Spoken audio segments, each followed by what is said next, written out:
నమస్తే, welcome to our channel. నేను మీ ప్రియాంకారావు. ఈ రోజు మనతో పాటు ప్రముఖ పొలిటికల్ అనలిస్ట్ అప్పసాని రాజేష్ గారు ఉన్నారు. వారితో మాట్లాడదాం. నమస్కారం సార్. సార్, ఇంతకు ముందు సీఎం జగన్మోహన్ రెడ్డి చంద్రబాబుపై వ్యక్తిగత దూషణలు చేయడం వల్ల నోటీసులు అందుకున్నారు.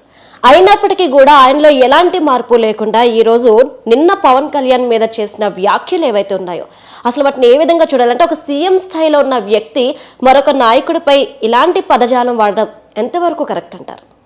Not at all correct. అయినా సరే జగన్మోహన్ రెడ్డి గారి దృష్టిలో నేను ఈ రాష్ట్రానికి ముఖ్యమంత్రిని, 151 స్థానాలతోటి ప్రజలు నాకు అధికారం కట్టబెట్టారు. ఈ రాష్ట్రంలో ప్రజలకి పాలించే వ్యక్తిని నేను తిట్టినా కొట్టినా ఈ ప్రజలు పడి ఉండాల్సిందే అన్న భావనలో ఆయన ఉన్నాడు. ఇవాళ వైసీపీ పార్టీ అధ్యక్షుడు, రాష్ట్ర ముఖ్యమంత్రి అంటే మనం రాజ్యాంగం ప్రకారం రాజ్యాంగ పరిరక్షకుడైన గవర్నర్ని first citizen of the state అని అంటాం. కానీ అధికారం పరంగా లెక్కేసుకుంటే ముఖ్యమంత్రి సర్వం సహా అధికారి. ఒక రకంగా ఈ రాష్ట్రంలో సర్వోన్నత అధికారం ఉన్న వ్యక్తి ఆయన నుంచి మనం ఉన్నతమైన ఆలోచనలు, ఉన్నతమైన ప్రవర్తన, ఉన్నతమైన భాష, ఉన్నతమైన పరిపాలన ఇవన్నీ మనం ఆశిస్తాం సహజంగానే. ఎందుకంటే 5 కోట్ల మంది జీవితాలని ప్రభావితం చేయగలిగే నిర్ణయాధికారం ఉన్న నాయకుడు కాబట్టి.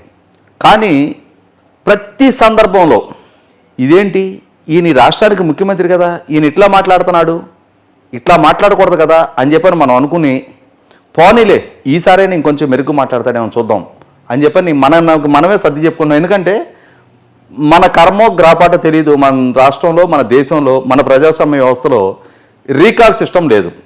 ఒకసారి ఎంపిక చేసుకున్నాము అని అంటే ఆ పార్టీలో ఇంటర్నల్గా ఏదైనా సంక్షోభం తలెత్తి వాళ్ళ నాయకత్వ మార్పు జరిగితే తప్ప ప్రజల పక్షాన ఆయన్ని ఆ పదవి నుంచి దింపగలిగే వెసులుబాటు లేదు. 5 ఏళ్ళు మనకి ఇష్టం ఉన్నా లేకపోయినా భరించాల్సిందే, సహించాల్సిందే. ఇవాళ జగన్మోహన్ రెడ్డి గారికి ఇది అడ్వాంటేజ్. 151 స్థానాలతో అధికారం దక్కింది ఆయనకి. ఆ దక్కిన వ్యక్తి అత్యంత జుగుత్సాకరమైన సంస్కారహీనత్వపు భాష ప్రయోగిస్తా, ప్రతి సందర్భంలో పరిధి దాటి వ్యవహరిస్తా. చిన్నపిల్లలకి విద్యా కానుక పంపిణీ సందర్భంగా ఒక సభ ఏర్పాటు చేసి స్కూల్ పిల్లలకి వాళ్ళ ముందు పవన్ కళ్యాణ్ గారి వైవాహిక జీవితం గురించి ప్రస్తావించి, ప్రతిపక్ష నాయకుల్ని, మీడియా సంస్థలని దుష్ట చతుష్టయం అని చెప్పని ప్రస్తావించి, సమయం సందర్భం ఉచితం అనుచితం అనేది ఆ సెన్స్ మిస్ అయిపోయారు ఆయన. మనం ఇదేంటి ముఖ్యమంత్రి ఇట్లా మాట్లాడటం ఏంటని చెప్పని మనం ప్రశ్నించుకోవటమే తప్ప నేను చాలా అద్భుతంగా పరిపాలిస్తున్నా, ఈ రాష్ట్రం ప్రజల మొత్తం మీద నాకు హక్కుభుక్తంగా నాకు అధికారం వాళ్లే కట్టబెట్టారు కాబట్టి ఏం మాట్లాడటానికైనా నాకు అధికారం సంక్రమించిందని ఫీల్ అవుతున్నాడు. విద్యా దీవెన సభ ఏర్పాటు చేసి నా వెంట్రుకు బేకలేరు అని చెప్పని పిల్లలకి విద్యా దీవెన పంపిణీ కోసం కాలేజీ పిల్లల మొత్తాన్ని, స్కూల్ పిల్లల మొత్తాన్ని తరలించారు. రాష్ట్ర ముఖ్యమంత్రిగా కొద్దిపాటి విఘ్నత ప్రదర్శించగలిగే పరిణతి ఆయనకుంటే ఆయన ఏం చేయాలి?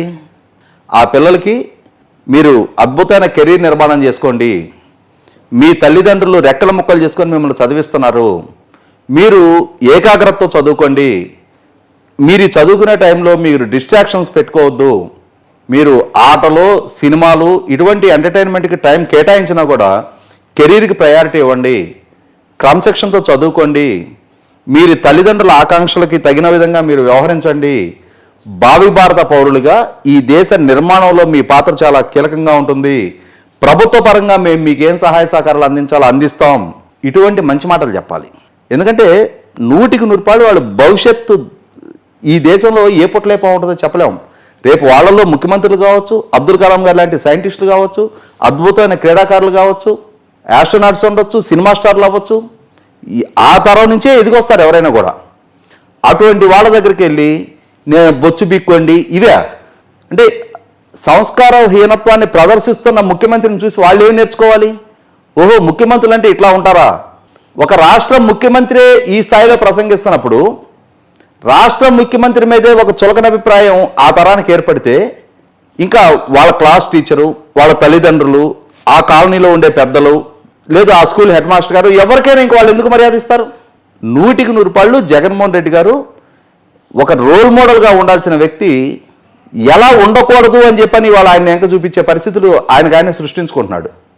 నిన్న భీమవరంలో పరిధి దాటి ప్రసంగించారు. మనం ఇంకా కొంచెం పాలిష్డ్గా కెమెరా ముందు పలానా వారి భార్య భర్త అని చెప్పని కొంచెం పాలిష్డ్ పద్యాలం వాడుతున్నాం. ఆయన రాష్ట్ర ముఖ్యమంత్రి హోదాలో ఉండి పవన్ కళ్యాణ్ గారిని ఉద్దేశించి ప్రసంగిస్తా, పవన్ కళ్యాణ్ గారు మీకు రాజకీయ ప్రత్యర్థి మాత్రమే, విధానాల పరంగా మీతో విభేదిస్తున్నారు, మీదొక రాజకీయ పక్షం, మీకు ఒక విధానాలు ఉన్నాయి, మీ విధానాలతో విభేదించటం అని అంటే మీకు వర్గశత్రువులు కాదు, కానీ జగన్మోహన్ రెడ్డి గారు వర్గశత్రువులుగా భావిస్తా. పవన్ కళ్యాణ్ గారిని హిట్టింగ్ బిలో ది బెల్ట్ అంటారు.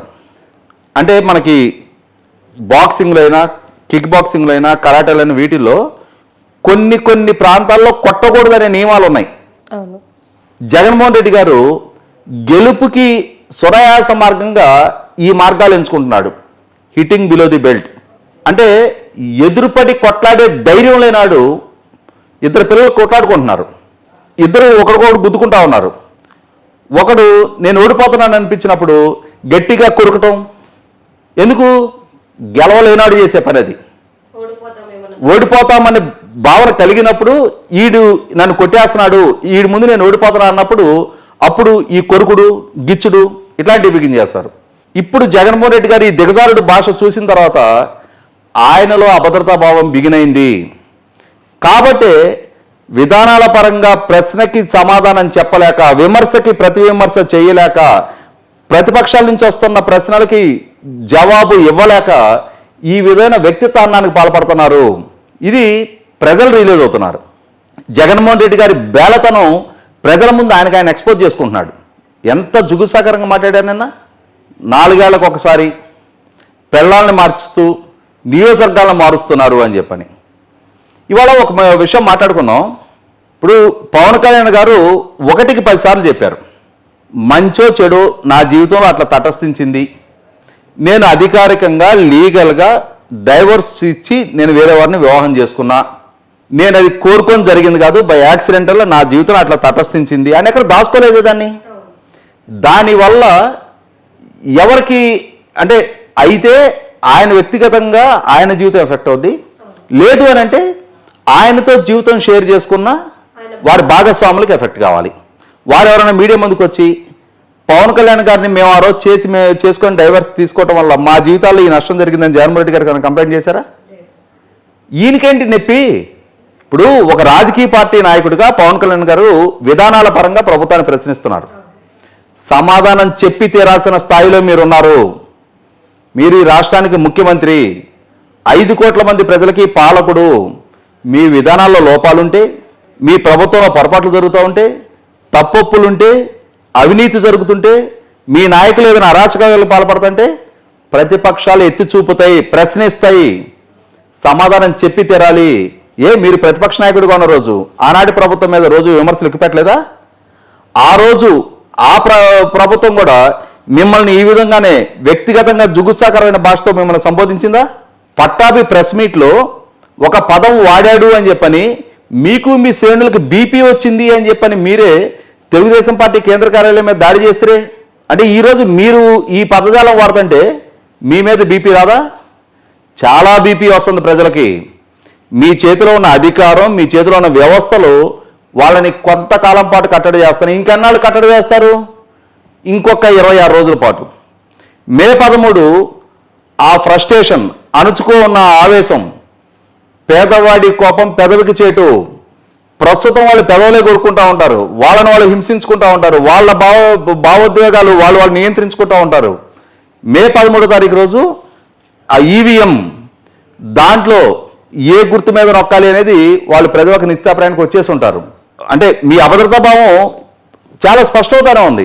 ఖచ్చితంగా ప్రతిపక్ష కూటమి ముందు తేలిపోతున్నాం, ప్రజలలో మన్నన పొందలేకపోతున్నాం, 1000 బస్సులు పెట్టి తరలించిన సభ్యులు నిలబడట్లేదు, నా ప్రసంగాలకు స్పందన రావట్లేదు. ఇది మీకు అర్థమవుతుంది. మీ ఇంటెలిజెన్స్ రిపోర్ట్లు వస్తున్నాయి, మీకు మీ సర్వే బృందాల రిపోర్ట్లు వస్తున్నాయి, మీ వ్యూహకర్తల రిపోర్ట్లు వస్తున్నాయి, మీ ప్రాపర్ ఫీడ్బ్యాక్ మీకు ఉంది. You are going to lose అనేది మీకు అర్థమవుతుంది కాబట్టి ఈ విధమైన పరిధి దాటిన పదజాలం ప్రయోగిస్తున్నారు, పదే ప్రయోగిస్తున్నారు. స్థాయి మరిచి ప్రయోగిస్తున్నారు. దీన్ని ఆహ్వానించడానికి, ఆస్వాదించడానికి ప్రజలు సిద్ధంగా లేరు, మీ శ్రేణులు కూడా సిద్ధంగా లేరు. మీరే రిలీజ్ అవ్వట్లా. Right. Thank you so much sir.